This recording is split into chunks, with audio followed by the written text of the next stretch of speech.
rolling up, Uber black Cadillac, high heel boots and a sexy body full of tats. Baby's bad, oh baby's hella bad. After her there ain't no coming back. Wanna take a run at that. I think she's feeling me, turn it up a few degrees. What is going on, everybody? Happy Wednesday and welcome to Beyond the Rider Live, episode 43. I hope everybody's doing well. And we are going to have ourselves a good show today. But Denver, I have a question for you before we start, sir. Shoot there, big guy. You're a truck driver. Do you ever have those days where you feel like you're going to pass out? You're tired, You're exhausted. Oh, yes. You know what you should try? No, what's that? What do you got? A cup of Fainting Goat coffee, Denver. The days when I feel like I'm going to pass out, I go to Fainting Goat coffee, and I feel so much better about my day. Man, I should give it a try. You should. I'm down for it because, you know, those early mornings, you get up at way before the sun's coming up. All you guys are generally still in bed, and I'm one of those lucky guys that's on the road. I don't know if I call it lucky, but hey, I am because trying to help our economy go. Well, a big shout out to Droop and Dallas for sending me the hat. I greatly appreciate it. They're going to wonder why I'm tagging them in all my Facebook posts or Instagram posts for a while, but yeah, I'll be all right. So, guys, I hope you're well. So let's get into the episode. Rob, how are you, sir? Welcome to the channel. There you go. Thanks for having me here. And really excited. Thank you so much. Great. Welcome. So I love the fact that your channel has a positive message because that's what we try and be about, except for Denver. He's kind of grumpy, but, you know, we deal with it. Hey, not today. Oh, not yet. Well, it's because you had some of that Fainting Goat coffee. That's why. But Rob, so give us the elevator pitch. Tell us about you, your social media, and then I guess we'll get into it. So my name's Rob. I also go by Dead Nought. I actually have two channels. One started to be somewhat serious, and then Dead Nought became not so serious. And I'm trying to continue that theme. And I'm even going to probably separate them a bit more with a bit more shenanigans and other stuff in the future. So Dead Nought from I'm kind of a large individual, being 6'5", 300 pounds, and riding a victory cross country. So I'm a bit of a big mass going down the road.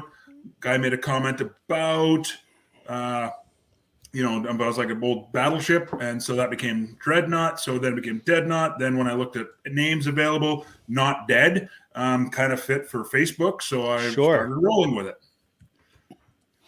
I like it. So how long have you been on YouTube? So first channel, started putting up like some, when I lived in Yellowknife, I put up a couple Aurora Borealis videos, which is the Northern Lights, because I was living in the Canadian Arctic with the Canadian military. Very nice. And so I bought one of those fancy cameras that, opens for a couple seconds to get that exposure, and you're out in the darkness, and it's kind of awesome that way. And, so that allowed me to start playing with photography then, and I posted them on YouTube, and people kind of liked it.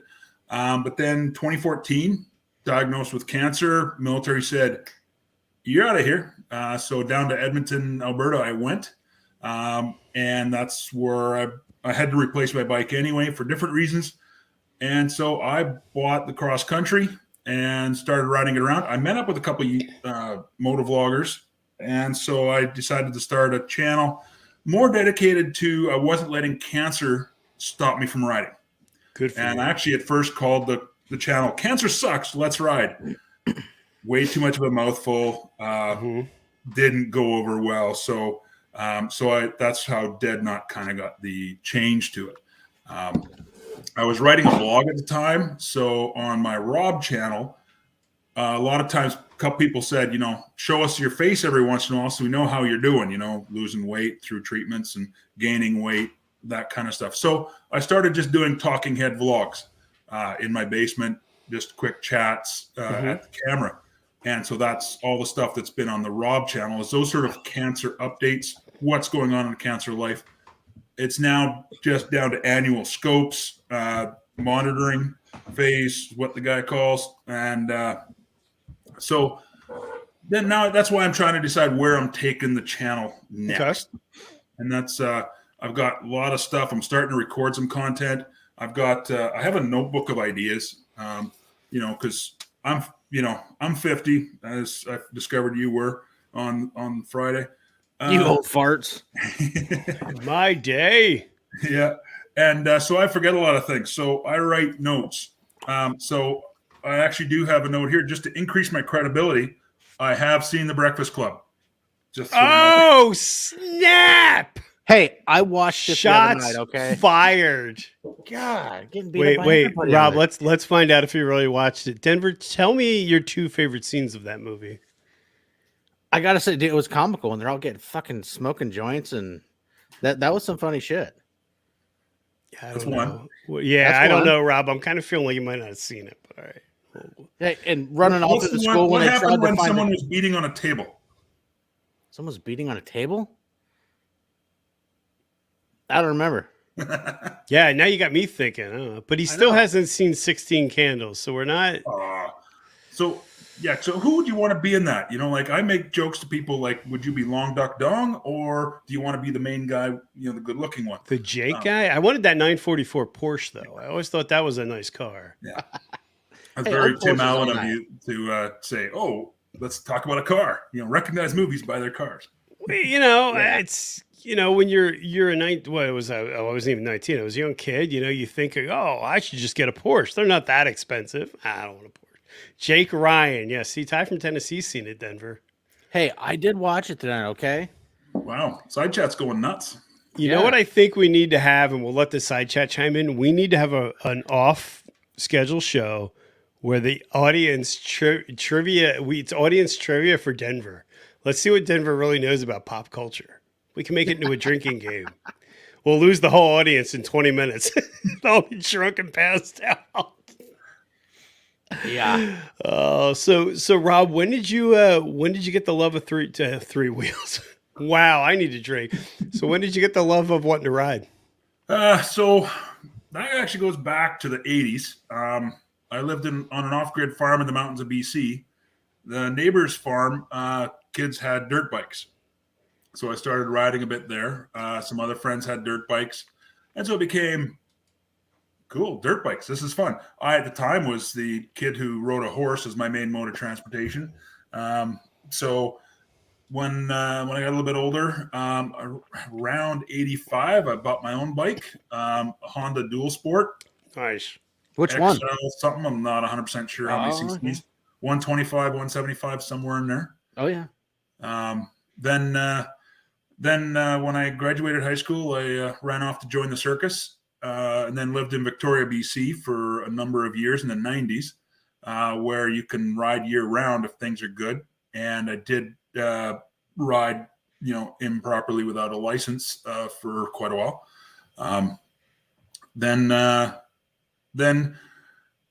I took, kids, life, stopped riding because A, I didn't have a license, and B, just they couldn't afford the bike, that kind of stuff. Then when I was in Afghanistan with the military, I actually lost a lot of friends back home. A friend killed in a helicopter crash, a couple heart attacks. Sorry to hear that. That thing of, life does that thing where it's like, okay, I'm losing more friends at home while in Afghanistan than I lost my friends in Afghanistan while I was there. So I was on the phone with my wife, the satellite phone, and I said, when I get back, I'm buying a motorcycle. And I just kind of stated it matter of fact. And at the time, her sister's husband was going through brain cancer, had a terminal brain cancer. He rode, had a couple bikes, but he just had some pretty bad seizures. Doctor was taking his license away, and he had this Shadow 1100 sitting in his garage, and they were all disappointed that he could see it, and his mind wasn't all right, so it was really bothering him that bike was there. And so I said, write them a check, just make it appear in our garage, get it out of sight, whatever they want, pay it, get it to our house. And then that got me back into it. Then in 2014, the day the doctor told me I had cancer, when my wife and I, because we lived in Yellowknife, but the specials in Edmonton, you fly down for the day. So you leave Yellowknife for a 2-hour flight at 6 a.m. Go to your appointment, then you got to wait for the night flight home. And so we went for lunch, and there was a Polaris Victory dealer right beside the pub. And so we're on the phone, call my mom, call the kids, calling everyone to say, it's official, it's cancer. And I just sort of looked at my wife and said, I think I want to buy a brand new motorcycle. And walked in, and started talking to the guy. We had used the phone to check the bank account balance, and he realized I could have easily quite afford it. So he said, well, if you want a black one, it's in a box right there. I said, how much of a deposit would you like? So that's how the decision got made. Nice. That's a fantastic bike too. It's a shame they stopped making that. Well, what I like about it is being my size. If I look at a Harley, I have to put the tall boy seat on, which means my wife's seats get smaller. Or a peg, have to spend money to make it fit me better. Otherwise, I feel like I'm sitting on the tank. And a buddy of mine with a Street Glide, we compared the bikes literally side by side, rake, wheelbase. We lined everything up perfectly. And the biggest thing is my seating position's 4 inches further back than his. Wow. Dang. Stock.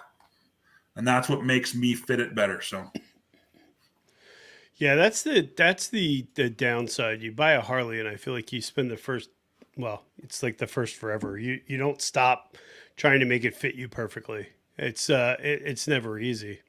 That's a huge setback, though. Wow. Yeah. Yeah. That's awesome. So have you done many? So what sort of mods have you put into it? Stage 1. Nice. Upgraded the headlight because I bought it with the incandescent. It came with like an old bulb, got the LED. When Victory went out of business, all the parts went on sale. So I put $500 into upgrades because it was, instead of being $2,000, it was $500. Dang, can't beat that. Other than that, that's all I've done. That's awesome. Yeah. So Marine Rider just got a Harley. I don't think he realizes he's a Harley guy by that comment. But you'll get over it, Marine. By the way, Marine Rider, we'd like to know how many T-shirts you bought in the first week, by the way. Yeah, by contract, I think there's a rule on that, isn't there? Mm-hmm. Yeah. I mean, if everything you own doesn't say Harley within the first 6 months, they bring the bike. You have to turn the bike back in. It's a true story. I was kind of like a repossession thing. Yeah. I laugh at a lot of Harley riders because one time at a Tim Hortons in Canada, 'cause Tim Hortons is like one of the big biker stuff. Ah, fucking Timmy's, I finally got to a Timmy's. Yeah. Coffee shit, isn't it? I didn't think it was that bad. Donuts were good. Yeah. Oh, donuts are great. So anyway, one time someone said, oh, hey, did you hear there was a fight at the bike night? I wonder what happened. I commented that, probably someone walked into the parking lot, said Harley sucks, and by contract, the person with the least amount of T-shirts has to throw a punch. And so telling some stories to some friends at a bar, telling this story, because I was there with a few other riders, and I knew my buddy didn't ride a Harley, so he was getting a kick out of the story. From across the table, another guy goes, well, do you want to step outside? And I said, you have the least amount of T-shirts. So again, being my size, I am a bit of a jackass, That's okay. Our fandom kind of relates to that, That's it's kind of weird. I feel like there's the cult of Harley for sure. I never owned a Harley till this one, and then when I bought it, I love the bike. I have no qualms with buying it, but it's definitely different. It's definitely a cult status. Yeah, well, and that's I actually laugh about it a lot, but and that's the thing is you have to sign up to the marketing machine that is Harley. Like I won't, especially now that I'm in marketing school, because I'm going to school at 50, and I'm taking marketing. And I find it funny, that I've thought it for years, second only to Disney's marketing in my mind is Harley. Mm-hmm. Because I've organized a lot of charity events and charity rides. And when you talk to dealers about their involvement, Harley is a very different perspective than the other dealers. And a big part of that, I think, is their marketing perspective. Mm-hmm. You talk to one dealer and he's like, okay, well, how many people come to these events? How many might be replacing their bike? All that stuff. You go to the Harley dealer, he's like, So how many people there aren't riding Harleys and should be? You know, that's the way the dealers were looking at it. You know, not how many people of that small demographic. It's like, okay, you have this many riders. I can sell them all a bike. Yeah, it's Marine Rider bought a jacket, so he's officially a Harley rider now. Oh man. I mean, they didn't throw it in with the bike? No, there's $900 a month payments. They probably were afraid to kind of throw it in. Yeah, they don't want to throw that. You know, then they got the $50 T-shirts and you know the jacket. You know, you had to get separate financing. So yeah. You know. Indian has a promotion. I think it's going on this weekend that they'll give you a free Indian T-shirt if you come in and throw another motorcycle manufacturer's T-shirt in the garbage bin. Really? Yeah, up here. I don't know if they do it anywhere else. Oh, that's pretty funny. Yeah, I probably got some shirts that don't fit me. I need to throw in there. Yeah, and then they give you a free Indian shirt. I'll admit, most time I go to a Harley dealership, I'll go to that fucking clearance rack. All right, what do you got? Cheap, because that's me. I'm a cheap bastard sometimes. Yeah, I actually spend a lot of time in Harley dealers because I have a lot of friends saying, "Oh, you're in Halifax," because there's one Harley dealer out here in the Maritimes now, and so they're like, "Get me a shirt, get me a chip, and ship it to me," and all that stuff. So I'm in there a few times a year picking up a handful of chips. It got to the point I think I bought 10 last time I was in there and just threw in the dresser drawer so that when someone wants a chip, I can send it to them. You know, when I lived in Yellowknife, there was a Harley dealer there. People wanted T-shirts. Yeah, you know, I'm trying to watch my figure. This shit's low on carbs and it was cheap, and I don't know. But hey, don't worry. I got the whiskey coming next because these pounders are about empty. Yeah. Jason Busey's saying his Indian dealership's doing the thing. I gotta check that out. That'd be pretty funny. That's pretty interesting. How's the marketing thing? I'm sorry, go ahead, Denver. No, Goose is with me. He hits that clearance rack first thing too. Hey, you got to be smart. You can get that shit half price, and that's almost affordable then. That's where I got my leather jacket. It was like half off. Yeah, it's definitely worth shopping the clearance rack. Oh, so what got you to want to try marketing? That's So I volunteer a lot. Actually, that's how I ended up meeting my wife. You know, okay. I was into camping as an off-grid redneck kid. So when I was out on my own, I started being a scout leader because I love the outdoors. So helping teach kids how to cook over a stove or a camp stove or a fire, that kind of stuff. I was good at it and I enjoyed it. Going camping, loved it. And so I ended up meeting my wife through volunteering. So we've been lifelong volunteers with so many things. And as time goes on, we're still volunteering. I'm helping with a lot of motorcycle rides. I was off work for a lot of time due to cancer in Edmonton. So I would just be seeing all these different groups that would just sort of like, oh, we'll put up a Facebook page, and that's their marketing. They would only just put up a Facebook page, and everyone could say, well, I'll run the Facebook page because I'm on Facebook. So, but no one really understood marketing. Neither did I. I openly admit that. But with my medically induced retirement, I have a big pot of money to make myself smarter. And because I see marketing as an area volunteer groups and nonprofits need help with, if I can make myself a better volunteer, it just makes more sense to do stuff like that. And then I had started a cancer blog when I was going through cancer, because my cancer is bladder cancer, which a lot of people think never heard of it. Sure. I hadn't. Most people haven't heard of it. It's the fourth most common in men in Canada. Wow. Really? And is there a reason for that? I mean, is it something that they've been able to figure out? Well, it's not that they figured out a lot of different things about what causes it. But what they don't realize is nobody talks about it. Okay. So a lot of people have it and don't want to talk about it. So I started a blog to talk about it. Like when you go over to, and that's when I start, now that I'm in this marketing, on my Rob channel, it has like a bunch, 50 videos or something like that. One video has 4,400 views, whereas the entire channel has like 6,400 views. And it wasn't until recently I figured out why. Because the title of that video is What You Need to Know About BCG. BCG is the immunotherapy treatment you get for my cancer. It has 4,400 views. And so I'm willing to bet the reason that video has been hit so much is people type in, what is BCG? Because you don't know. And what comes up? This guy telling you about it. Why? Because that's what they were treating my cancer with. So then all of a sudden, my mind's starting to go, okay, marketing YouTube. YouTube is the second largest search engine behind Google, and YouTube's owned by Google or Alphabet or whatever they call themselves now. So how can you start gaming that and turn it into a game? Like find ways to do that. So that's why on the Rob channel, I'm going to start doing educational, inspirational content about marketing, and then try to talk about stuff like that. Yeah, unfortunately, in cancer, it's a word about 3 words about this long that means tuberculosis. But and then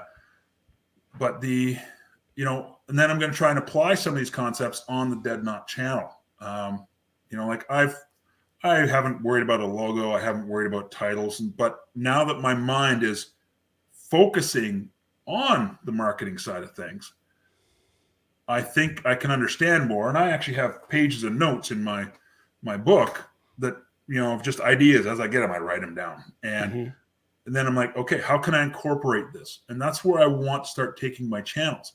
And I do even my cancer blog, which is dying off because nothing happens with it anymore because we're just monitoring.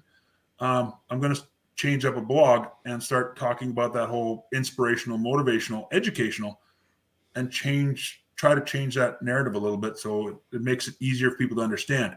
Because one thing I'm finding, no one understands it because it's just like the military, a million acronyms. Marine Rider mentioned BCG, birth control glasses. Yeah. Every time we get a few military guys together, sometimes it's comparing acronyms. What does this one mean for you? What does this one mean for us? Or you hear someone talking about a million acronyms, you kind of go, okay, what's that one mean? Huh. Or a lot of big words and you try to pronounce them right and nobody might get them right, but they mean something. But to a lot of guys, like, you have no fucking idea. You start getting like with your, deal battling with cancer, I'm sure you start reading or, doctor explaining stuff to you and it's like, English. Yeah. And they start throwing out some of these words. It's like, yeah. And yeah, you got to educate yourself on that too. Much like, you go with the acronyms and yeah, there could be a lot to it trying to understand, and I could see where your cancer blog and, talking about it and, your story and what you've gone through, could help other people, maybe not a bladder cancer, but cancer in general, because it's so, unfortunately nowadays it's fucking everywhere. I swear to God, there's a cancer for everything now and it sucks. But, if one person can be positive, have some stories, hey, I've done this, this, and this, people start reading it and, it goes back what we were talking about beforehand, that a positive mental attitude, just being positive about stuff and, not dwelling on it, but be positive, look at the next day. Hey, I'm going here. And, there's a lot of stuff I think where, you could help, if it's one person, that's awesome. More people read it. But if, something where you can help somebody, get to that next day or, give them the inspiration they need, then I think that's absolutely awesome. Well, attitude is so much about it. And that's what I tell a lot of people. It's if you treat it like a big, dark, scary secret, it dwells and becomes one. But if you believe you can beat it, you most likely will. If you believe it will beat you, it's gonna, guaranteed. Yeah. So Junkyard Dadsky about the Memento Mori. Yep, this is a hard to find shirt through a veteran company. Like, I don't buy mainstream shirts. I buy from small companies and stuff like that. This was a small veteran company in Canada. They do a Memento Mori shirt. And so, yeah, Memento Mori, remember you will die. But at the same time, remember you will live, Memento Vivere. Now, that's actually a tattoo story because I actually have what I call my Memento Mori here tattoo, which there's a video on one of my channels about it that I incorporated into a blog post that talked about remember you will die. And then actually I have an appointment for another tattoo here that's being designed as a Memento Vivere, life, remember to live. So Droop brought up as well, I'm just going to keep talking here. Go And ahead. he talked about, do you think it's less known about men because we're hard-headed and scared of doctors? Yes and no. So bladder cancer, your main symptom is blood in your urine, which 90% of men will say kidney stones. 75% of doctors will say kidney stones. 60% of the time, it is kidney stones.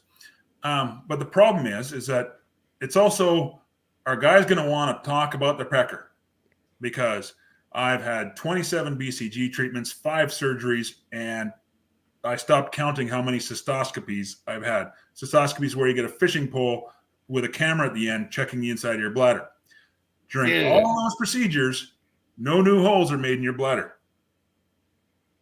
And, fun pub tricks, like one time when guys were first talking about the surgery, because my first tumor was 2 inches by 2 inches in my bladder, was removed without. So one guy goes, "Oh, was that done laparoscopically?" And I'm like, "No, transurethral."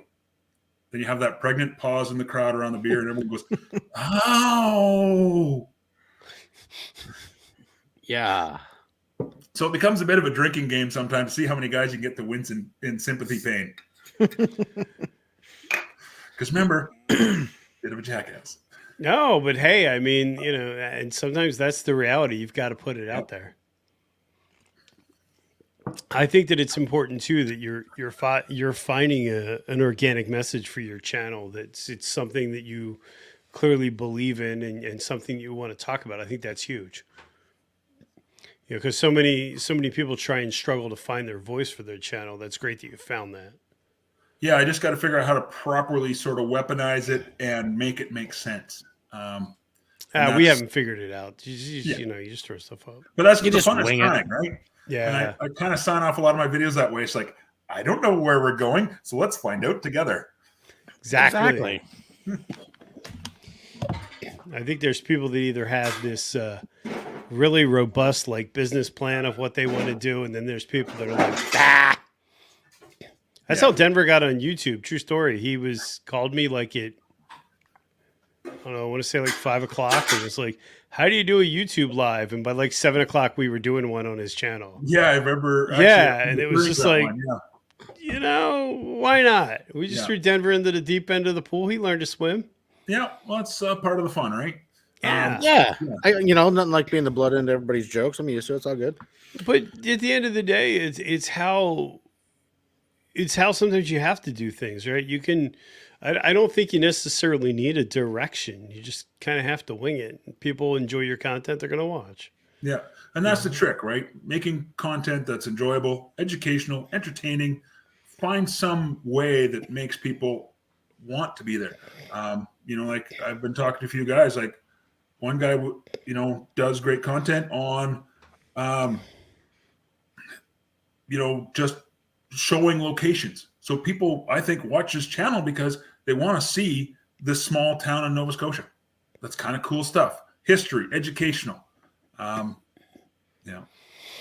it's you have to find your thing. Yeah. Now, are you gonna sort of take the marketing aspect of it and try to apply it to this channel, or are you gonna kind of experiment on the other channel with that? So I'm going to experiment, I think, on Dead Nought. That's normally my test bed for bad ideas. Okay. And whereas I'll try to keep the content on Rob will be more talking about the education and demonstrating things and just the education side of it. And then it's like, okay, and over here we're going to try and make Dead Nought a logo, and I can't draw, so let's see what happens. And then because when I was off due to cancer, I watched a shit ton of videos.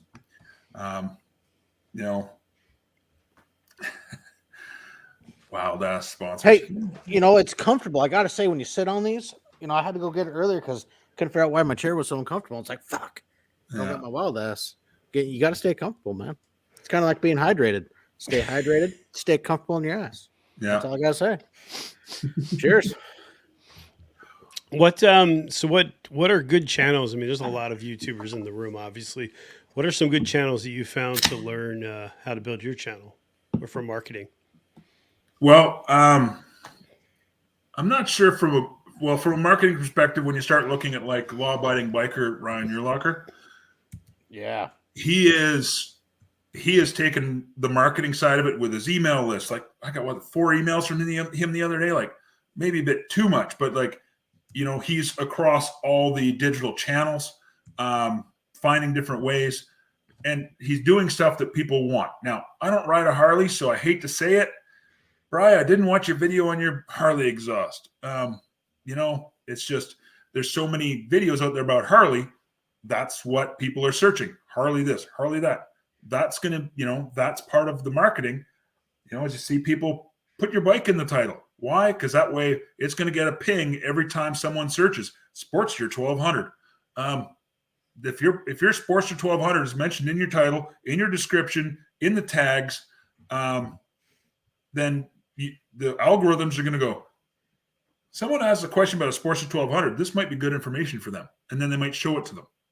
I'm going to make videos about looking at my YouTube analytics. Dive deep into your analytics and look at they'll tell you how many times they showed your video in that panel of extra videos, how many times on the homepage shown to people. They'll tell you your video was shown to 7,700 people. 300 people clicked on your channel. Of that, 10 people watched a video. Here's your percentages, and you can almost graph that out. That's all your conversions, click-through rates, all those terms they love in marketing. Wild stuff. You're muted. Yeah, Brad muted himself. How much you can learn, and at the same time, how lost you can get at the same time, because it's really weird too, because you'll have these videos that'll sit dormant for months, and then they get caught up in another video or an algorithm, and they take off. It's crazy, because I feel like all the content I produced in the fall really didn't go anywhere, but now that riding season's back on the East Coast, all of a sudden everything's taken off. It's very interesting. Yeah, well, and that's just it. Maybe it just shows, something was, all of a sudden it's trending now, but you put it out before, so there you go. Yeah, it's definitely a tangled web. Now, have you dived much into SEO? Just did an entire course on it. I don't quite have my marks back yet, but I think I did pretty good. It was pretty wild when you start looking at your keyword research and how all these things, like even just on-page optimization, all the different ways you can optimize a website, which includes a YouTube channel, so that when they crawl it and figure out its credibility on a topic, they do that. It is pretty wild when they start getting into the ins and outs of it. And, we had some guest speakers come in who they make their living literally trying to game the SEO algorithms. Yeah, it seems to be, it's a beast, and it's also one of those things where it seems like it changes daily. Like, I mean, there's not a day that, well, I wouldn't say a day, but a week that goes by that you go in and you look at YouTube analytics or something that YouTube's posting, they're now changing the rules on this or that. It's crazy. Yeah. But yeah, the one you just clicked up where Sturgis in the title, bikini car wash thumbnail, I've seen those get, on a channel and all of a sudden gets millions. Because a friend of mine did that. The one that I always like is it's the video that leaves you to believe that you're going to be looking at something that's risque, but your mind can't process that you won't see that on YouTube, but you still click on it. People are like, it's got like 12 billion views because someone thinks it's like a topless car wash in the title. So they watch it, but you can't show it on. So it's actually convertible to top down that a guy's sitting there doing this. Yeah. That's, topless car wash. They didn't lie to you. Exactly. I want DeBeard to throw a punch at me on YouTube, so I can, get all the views. Speaking of which, DeBeard, you're on with Denver this weekend.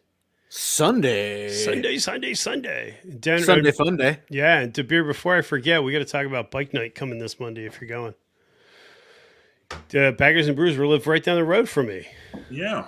Yeah, they're good guys. Okay, so that beer's awful dark, man. What are you drinking, Rob? I am drinking a local microbrew from Lower Sackville called Old Biddy's Brew House. A good friend of mine. And I am drinking a Irish Red. All right. I'm just curious. Yeah. No, I'm a beer connoisseur, so I always like to check it out. yeah, I do and I do enjoy my beer, and so I started hanging out at a brewery to learn a whole bunch more about it, and it's an absolute blast. Because so backstory to this one, as I was being medically my medical induced retirement, and so one of the programs we have is my last 6 months while I'm in uniform, I'm allowed to go work for civilian companies. But of course, COVID hit in 2020. So all of a sudden, all my plans fell through. So I was at the local brewery getting some to-go cans. And I said, so how are things going? He said, well, we're getting to that point. An extra set of hands would be handy. I'm like, boy, have I got a deal for you. Would you like a free 6-month employee? I know a guy. And so they were like, yes, and yes. It's an absolute blast. I learned so much. Like I brewed beer, in the barracks back in the 90s because it was beer, easy. or was that Pruno? No, it was beer. Not good beer, but it was beer. So I do enjoy different beer. I'm horrible when I go to I've been doing this for over 25 years where I'll go up to a bar in a foreign place, whether it's somewhere else in Canada. I'm like, give me something that's local and red. And then you want to see some confused staff? Yeah, give me a local and red beer. And they're like, Rickards? I'm like, no, Rickards isn't local. So I order beer, and sometimes it's like, surprise me. Bring me a beer that's not made by Molson Labatt or Coors or Bud. We have one. What is the Elysian's? It's called the Elysian Men's Room. It's brewed in Seattle. It's a red ale, and it's not bad either. Yeah, Elysian Brewing. They make some damn good beer. So, what's your go-to? Like, what's your favorite beer of all time? My favorite beer of all time. Ooh.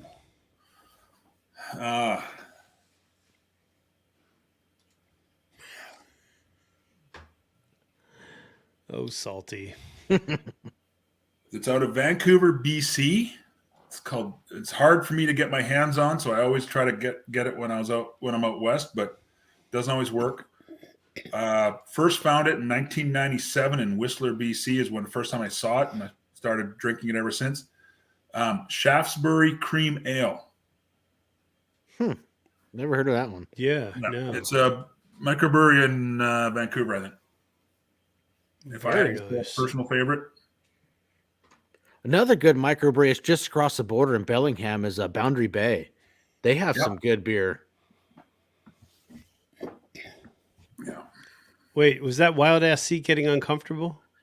No, I shit to myself, Oh, I had to move because can you clarify that word again? Yeah, it sounded like you said something else. No, I just had to move. And if that wild ass really is the way you claim it is, you shouldn't have to shift it in your seat, Denver. I'm just saying. No, see, I actually have my bar stool sitting the wrong way, so the freaking metal pull of it is jabbing me in the leg, so I had to move it. Right. Yeah. Your leg. Gotcha. That's right. Okay.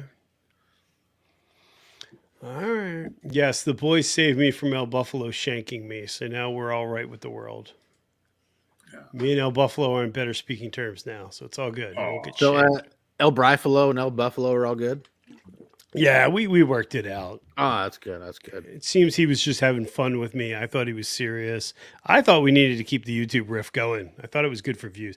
I'm going to have to start one at bike night with the beard. It's not going to end well. It's probably going to end with my bike in a lake with me following it. But, it's views. But make good views. As you say, though, like a TIFF is good for views. I remember. Yeah,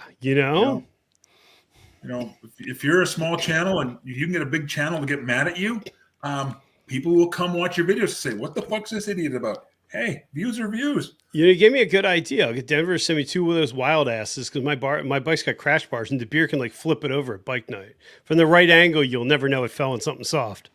I like it. I like it. Yeah, with my wife pointing and laughing at me. That's exactly what would happen. She'd be like, you shouldn't have done that. I know it's right next to the lake to beard. That's why I'm worried. Yeah. Do it out on a dock. Maybe the bike can fall in. Put some floaties on the handlebars. I can see it now. The bike's in the air going in the lake, and with a little closed caption. I can't believe this happened to my Harley-Davidson. And just have the thumbnail is the bike in flight, and you know everyone's clicking on it. You know, a little Photoshop work and a picture of DeBeard in the right angle, we'll make it work. Yeah. I got it.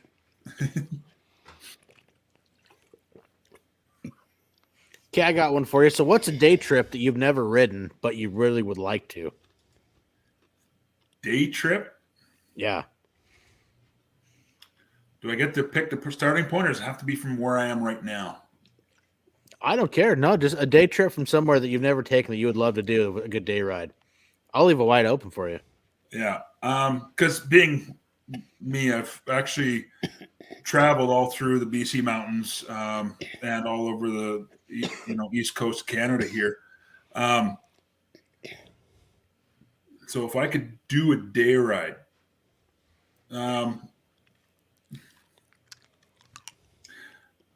well, I'm probably all the traditionalists are going to get mad at me, but I actually drove my pickup through the Needles Highway down in South Dakota. I'd love to do that on a bike. Okay. I'm hoping to do that in like I think 2 months from now. Yeah, this is April, May. Yeah, end of June. I when on one of my moves with the military, we would drive a couple days, stop for a day because we had an RV, and so we stopped in Rapid City, South Dakota, did the Mount Rushmore and tourist things.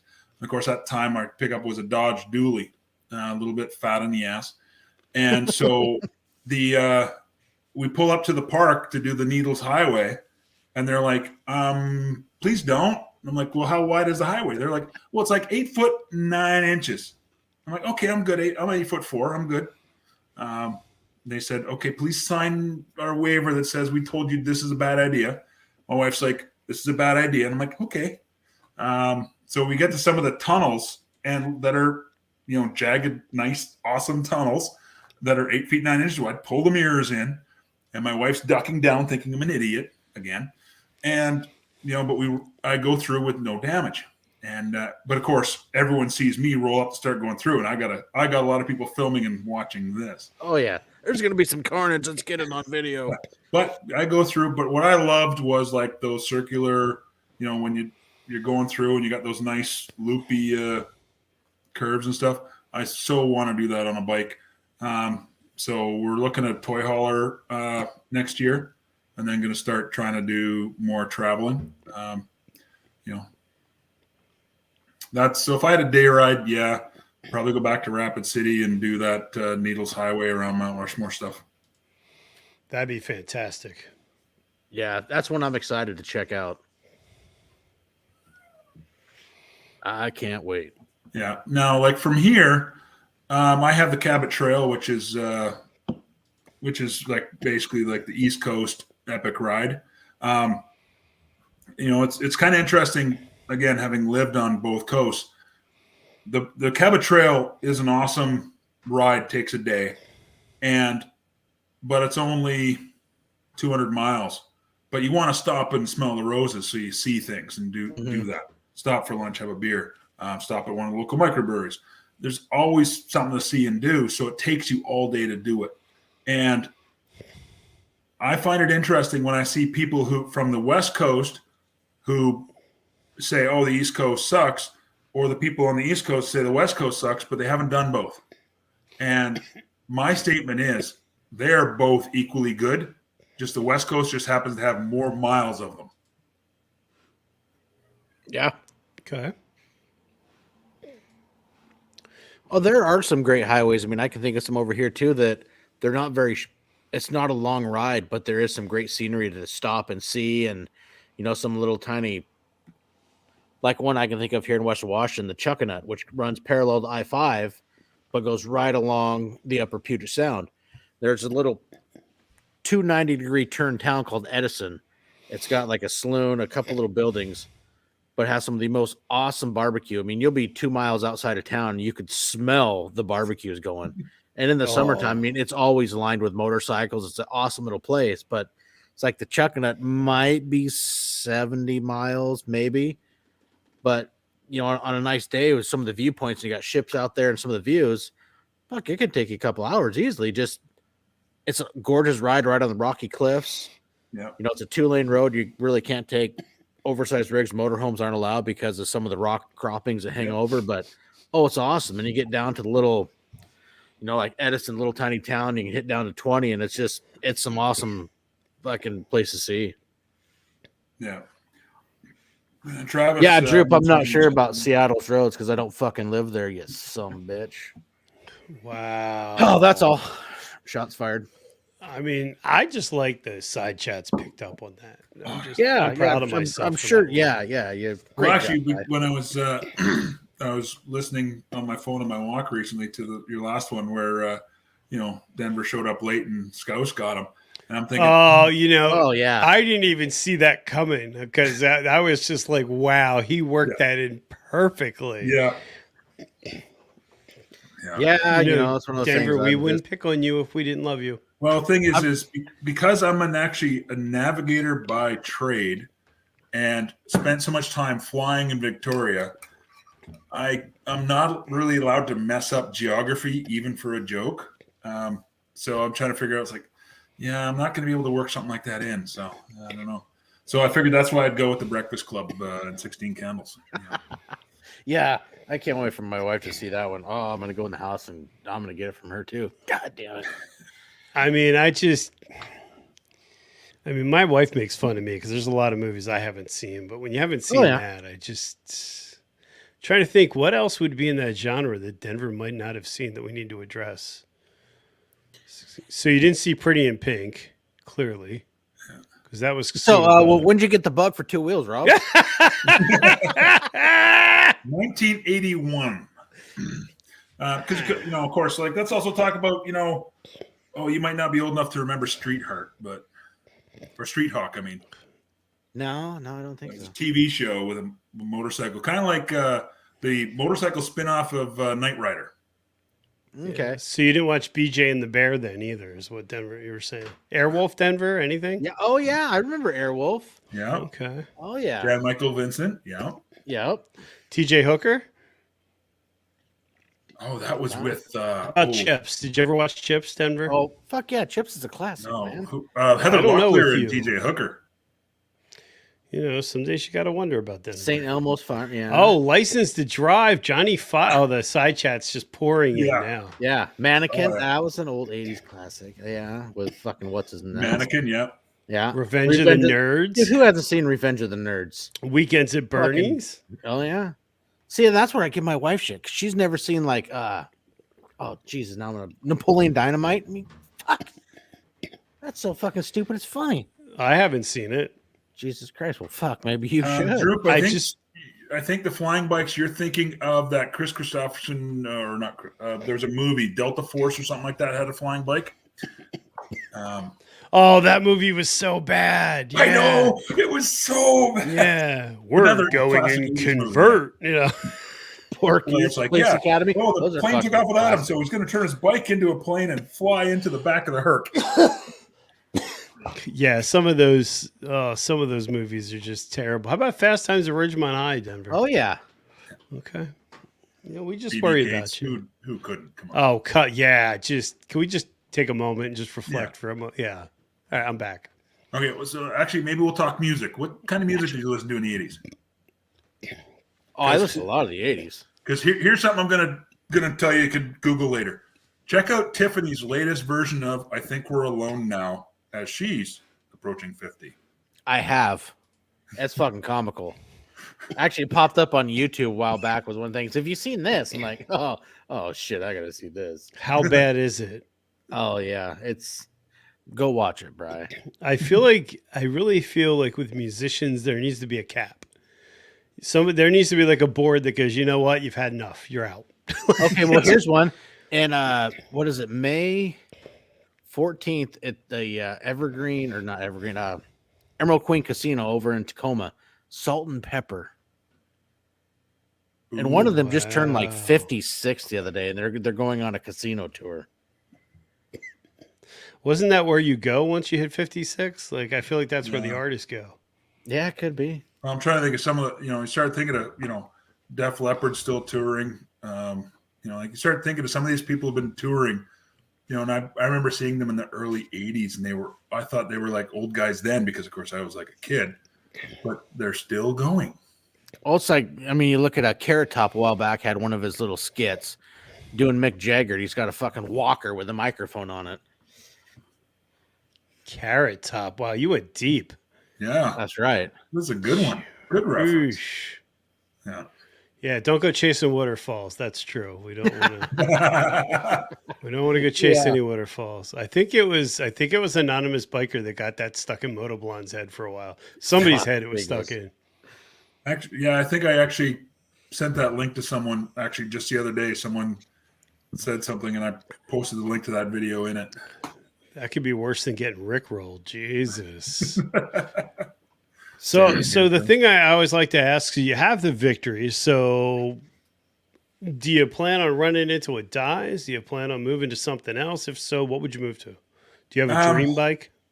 So my plan is essentially to ride it until the wheels fall off. And then if someone hasn't come up with a way to re-engine it or something like that, where I can just take the frame and rebuild it, then Till the wheels fall off or you can't get parts anymore.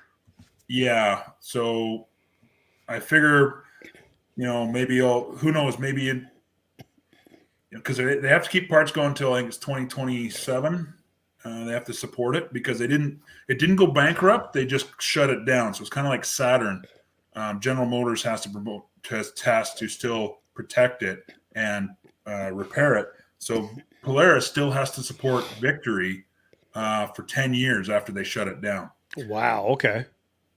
So parts are already getting in hard supply. So I've started collecting. But if I hit the point where my reliability is in question, then I'll probably start turning it into a bobber or a cat.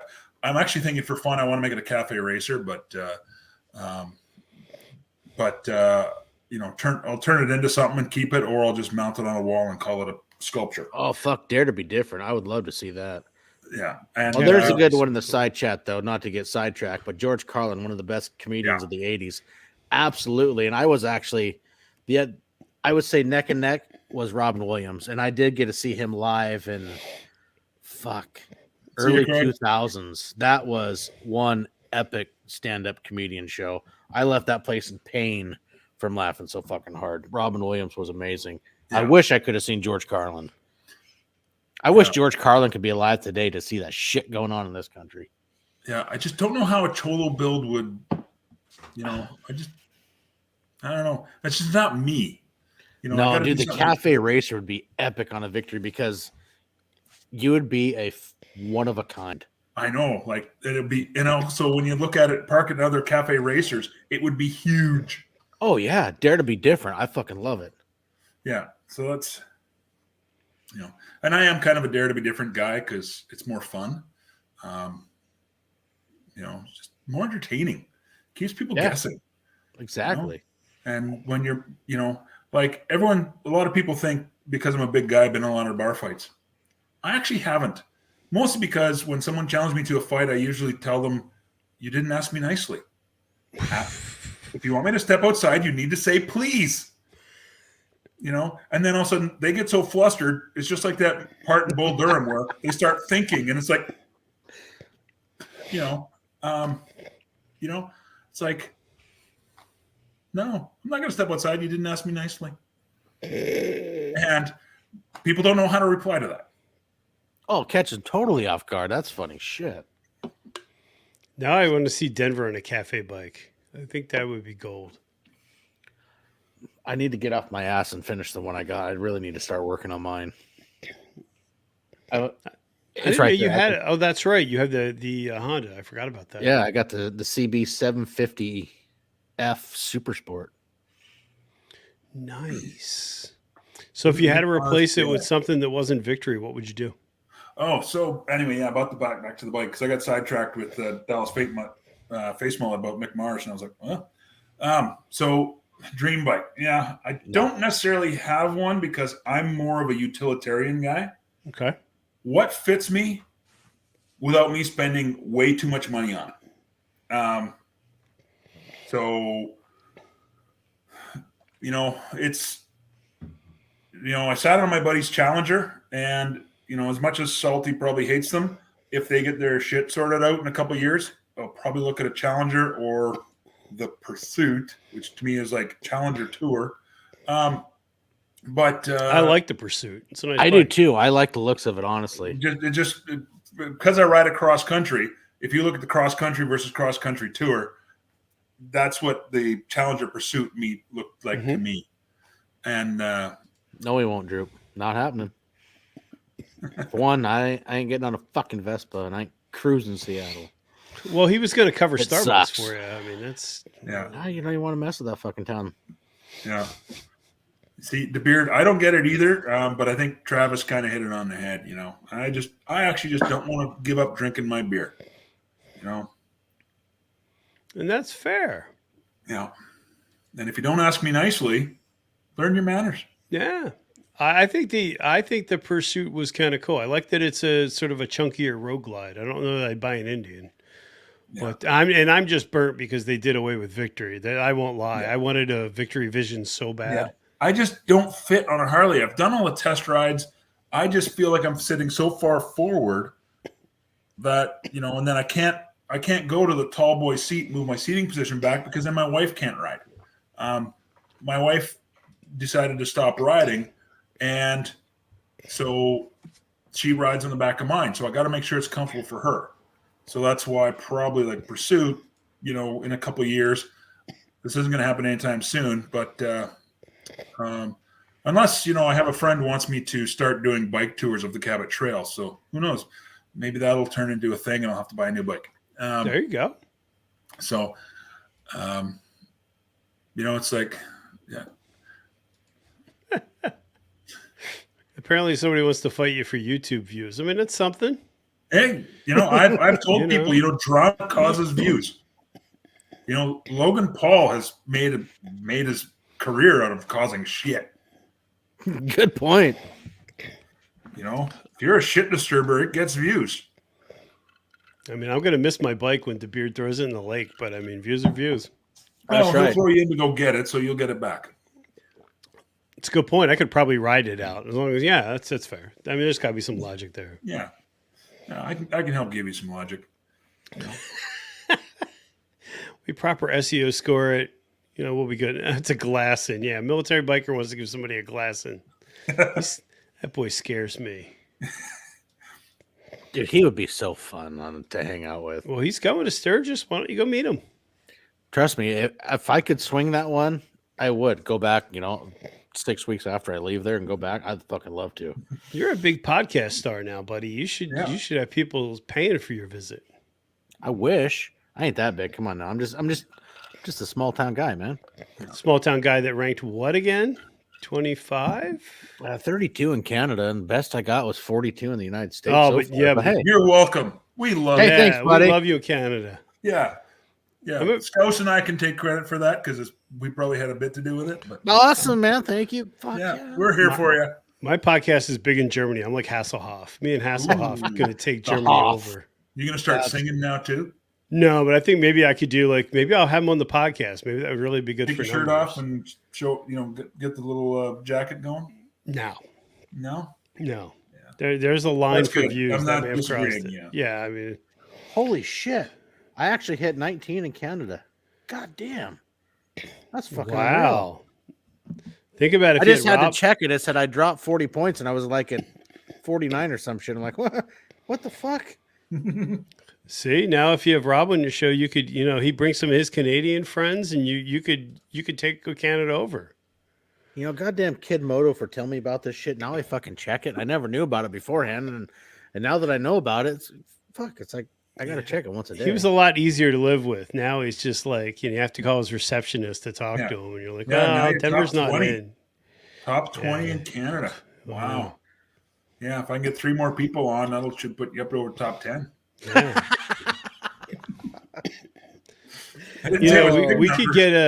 We could get Angie on, who was on my podcast. She's from Canada. She's badass. Maybe Denver. Now we figured out where your market has to be. Yeah. Maybe nobody loves you in America, but Canada, you Oh. could take over. Fuck, oh, Canada. Shit. Well, if you do jump on the ferry and go over, KS Moto Cafe would meet up with you. He's I do have some. Actually, there used to be a place up there, the Victoria Motorcycle Salvage. It was a big motorcycle shop and junkyard. But Jim Hanna was a good friend of mine. He actually passed away, I think it was last year, from fucking cancer. But yeah, I mean, I have a bunch of guys I used to race with up there when I was, my younger years when I was doing the hill climb circuit. It was made a lot of good friends up there, and it would be fun now that they're opening it back up to people that you can go across if you haven't been jabbed and shit. So that'll be good. I'd love to go back up through Victoria and go tour up through the now, island. did they shut the Port Andrews Victoria Ferry down during the COVID? Or Yep, it damn near went bankrupt, but I heard they'd got some federal funding and some other stuff going so it could stay around. And now I think everything's opening back up here very, very soon. I can't remember the exact date, but it's because I think now it's really soon. Random testing for vaccinated people coming into Canada, I think it is, or something like that. I can't even keep track. Like, I'm going to Texas. Yeah, I want to say it was. I don't even know what I have to worry about. I don't know.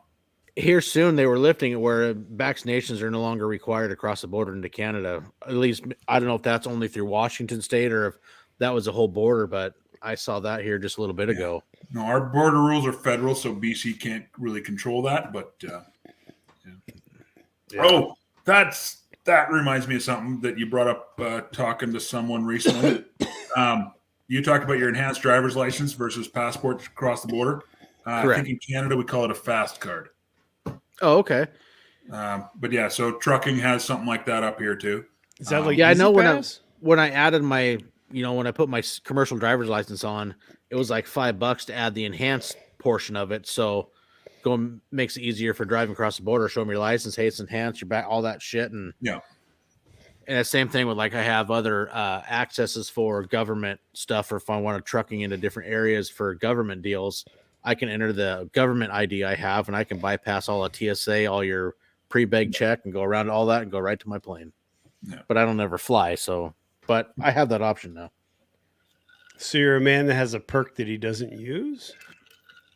Yeah, that's pretty much it. You're going to need that when you start going on that Canadian tour. Heck yeah, I'm going to go to Nova Scotia. Me and Rob are going to ride cross country back to the west side. There you go.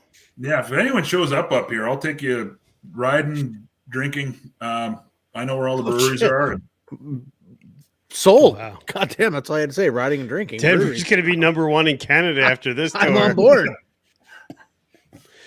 No, the key though, Denver, is you got to do all your podcasts from local breweries. Hey, it can be because drunk people will subscribe to anything. I mean, that's marketing 101. Oh, that's awesome. So, Rob, as we wrap up, is there anything you'd like to promote? I mean, tell us again where. I'm going to put all the links to your channel and all that in the comment section. But for folks listening, tell us where they can find you, all your social media, anything you have coming up, and any last words you have, sir. So I'm on basically Twitter, Facebook, and Instagram. I haven't decided. I'm not going into TikTok or anything like that because I just, part of it is attention span. I can't keep up. And you got to look at if you put yourself on too many channels, you have to feed that beast.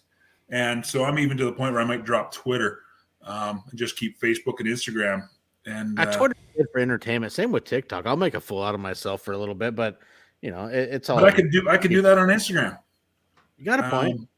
And because like on Instagram for fun, because my marketing course we talked about Instagram Reels in the social media marketing portion. So I made one for fun and put it on the Dead Nought channel last October. I happened to have a skeleton, that I was doing for Halloween decorations. So I walked by my wife's office and did a sketchy shit thing, and 15-second clip. I have at the time I had like 300 followers on Instagram, but it got 4,000 views.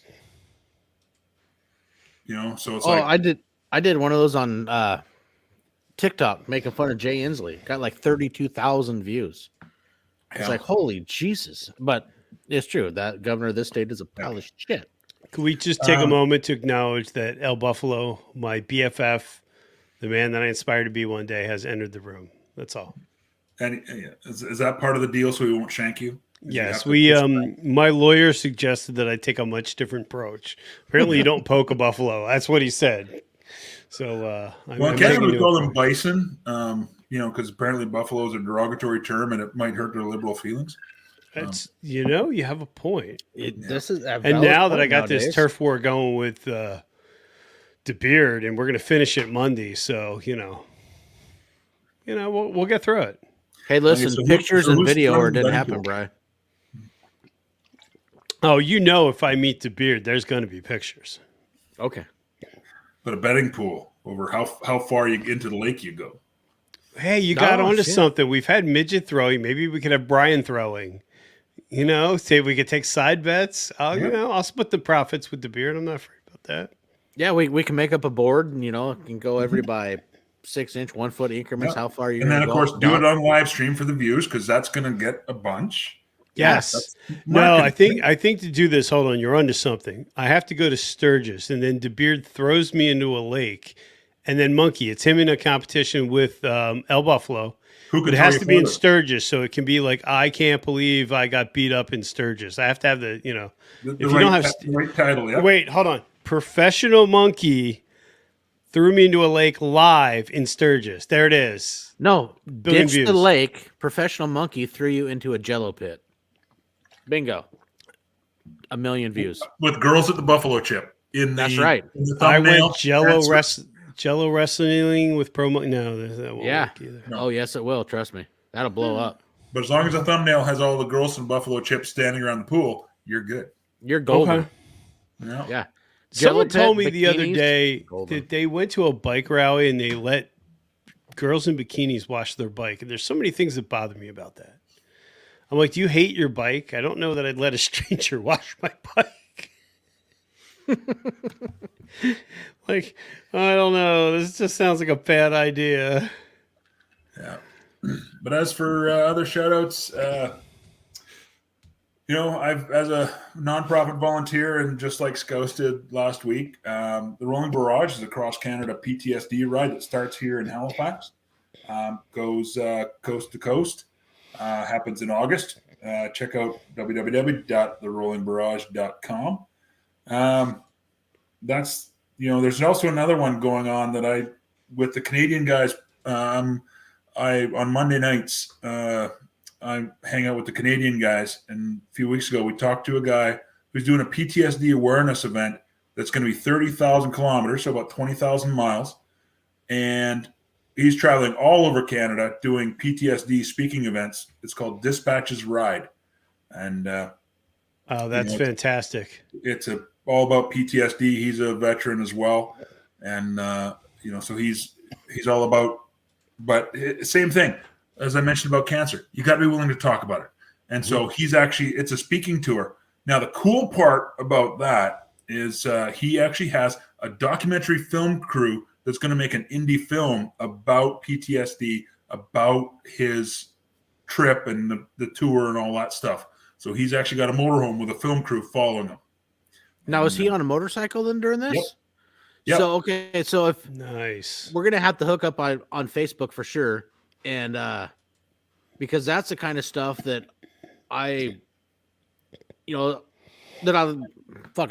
my words here, that I enjoy wanting to share. Yep.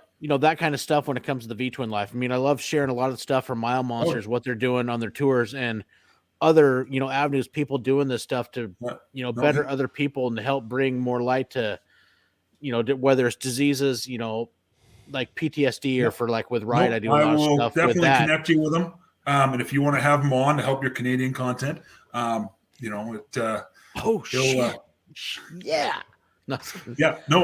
He's a great speaker too. That'd be awesome. If you go onto the Dead Nought page, it was a live stream we did a couple weeks ago. His name is Mike Terry, great guy, retired infantry, and he's doing it all on a single cylinder 650. Oh, badass! Wow. So yeah, we're definitely gonna have to hook up offline and get some connections because that's something. If I can help spread awareness or bring attention to something, one or two more people. Hey, that's awesome. That's the kind of stuff that I love to try to help out. Yeah, absolutely. It's not a V-twin, but it doesn't matter. He's still a cool guy. Hey, Well, I mean, he's going to it change might his be podcast to the Canadian life. to the It's you know not the gonna- V twin life, but for me, it's it's all about motors. I mean, shit, I had Big Smitty. You're right, it's Goldwing. I mean, come on. Yeah. There you go. Yeah, but I know it's me, but no, I mean, it's all we all ride for similar reasons. We enjoy the wind. For some of us, it is therapeutic. For others, just it's that way to release because Yeah. you just need it or whatnot. And we all enjoy riding. And man, if you ride a bike, you enjoy it. Then hey, you know what? Well, some Let's of these stop. big PTSD rides, they become almost like a rolling therapy session. And that's Could fantastic. totally agree with that and understand it. every year, it seems almost every year, you have a guy who at the day one, his wife basically said, "You go on the ride, do something," or getting frustrated. So you'll see someone kind of withdrawn from the group. You have people who have ridden it before, they know each other, and you'll see a person a bit withdrawn. So you invite them in. So like last year, we had a guy kind of withdrawn, but then on the second night, we literally had a parking lot party, brought out a whole bunch of chairs in a circle. Everyone was in the circle. So he had no choice but he couldn't sort of sit in the shadows. So we're all talking, carrying on, having a good time. Like, okay, my main thing was anti-submarine warfare, helicopters. He was a submariner, and so we're talking, laughing, and all that stuff. But, he all of a sudden is doing the entire cross Canada, and it became a rolling therapy session for him. Yeah, that's awesome. Yeah. We need more of that in this world. That's for sure. Yeah. And that's a large part of why I volunteer with a lot of stuff and, try to promote these kind of events. And if all this marketing schooling, it's frustrating as it is dealing with all these 20-something students in class. If I'm able to learn and help rides by developing their marketing, then I can actually benefit people. And to me, that's a positive. So let's go for it. Yeah, Absolutely. There you go. well, I think it's admirable what you're doing for the community. We appreciate it. I think that's great. I mean, more people should be doing that. I think if you can take your channel and find something that you're passionate about and sort of push that at no matter what level, whether you're pushing it hard or just pushing it subliminally, I think that's great. And it's guys like those kind of guys that can be very inspirational also. Yeah. To help to, better 100%. something to do something. And that's stuff like, so my plan on the Rob channel is going to be to host live streams with some of these guys and just tell their story. It's an inspirational story. And I'm going to have a live stream with someone who has an inspirational story. And I'm lining up a few people that when I at least start, because my plan is probably around May 1st, I'm really going to start pushing the other channel hard. Dead Nought probably still once a week or so, but I'm going to start pushing the content out that I want to be really, that positive mental attitude, inspirational, educational. I'm going to start pushing that content hard. And then, but with some marketing education with Dead Nought as the test bed for, you need to do this. Dead Knought's going to try it. He might be an idiot, but it might happen. Yeah. And add that edge. The comedy factor is going to be on the Dead Nought side, and that's going to be the link between the two. Mm-hmm. That's how it makes sense up here right now. I don't know if it's a good idea, but hey, we're all going to find out together, right? Hey, and sometimes that's the best way to do it. You put things out there and you see how it works. And sometimes it lands and sometimes it doesn't, but that's okay. That's good. That's really good. Well, we appreciate it, sir. And I will put the links on everything. To Beard, are you on live tomorrow? Oh, Jesus. Now you got El Buffalo chiming in on the Seattle shit, Bri? Fuck. I don't know what the weather's like in Seattle. All I know is about 100 miles west, it's only like 50 degrees outside. A whole bunch of sun. Seattle, it's probably raining. So I don't know if DeBeard's on live or not tomorrow, but he can chime in with that. On the fireside chat with Bodine and Colin and HDR, they're bringing guests back on, so that'll be fun on Sunday. And that's at 6:00, I believe. And then we're on. Denver and I are. Well, I'm on with Denver at 8. 8 Sunday. Eastern, 5 And who- Pacific. And with, who do you have on, Denver? Oh, that'd be the men of Beards and Brews. The men of Bert and Beard- Ernie. I mean, Bert and Joe. Oh, snap. Yeah, we're gonna hang out, and we're gonna have a good time, talk brews, beers, bikes, and it's gonna be awesome. So the Beard is on Excellent. live. He's on live with the Piney Princess. That's a nice replacement for George. That's what you do for views.